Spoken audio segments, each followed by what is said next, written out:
as anything that any modern military is using today. After the muskets were discharged, they would charge with their bayonets, where basically is a giant spear, and he has every intention of running that through you. They would shoot and then they would march, and that hand-to-hand combat was really brutal. And whether it's people using a bayonet affixed on the end of a musket, a small hatchet, this is a kind of killing that is very mano a mano.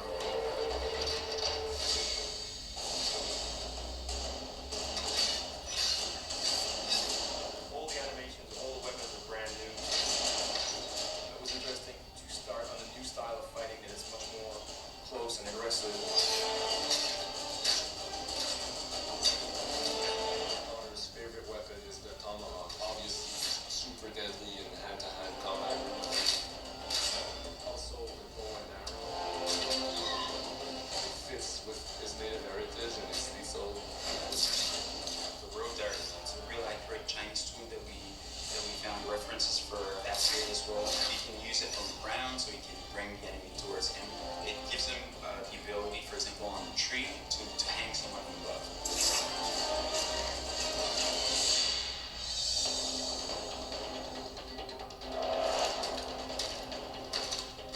Assassin's Creed 3, the one thing that we decided to do is to revamp the fight system from scratch. The skill in the combat in the game to be about transitioning from character to character by choosing the right moves, by performing them correctly. It allows you to basically mow your way through large numbers of people if you're good enough without stopping. What do you do if you go into a bunch of guys with muskets and they try and shoot you? So we had to figure out, can you dodge them? Can you run away? And we've added all these options, but our big one is the meat shield, where you can grab a guy and just he gets shot instead. Our mocap guys are stunning it. We spent a long time with them rehearsing and figuring out exactly what would be the greatest choreography. We had to go through, like multiple people. Connor is trained in a very different style of fighting to the British soldiers. The close quarters flow of the combat that's happening between the punches, the kicks, and everything else is indicative of what happens in real world. Very impressed by the moves that they do. It's cool to see push kicks and axe kicks and different sort of takedowns that are done correctly and very believable when they're done. This is something new for us that we're really proud of. It's fast, it's fluid, and you go through these guys like butter.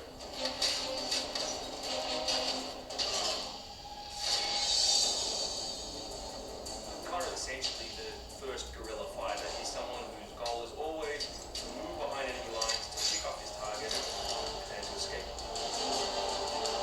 Employing guerrilla tactics, or what we now know today as asymmetric warfare, was something that truly was a component of the American Revolution. They learned what one thing was guerrilla style warfare. So hit quickly and then disappear.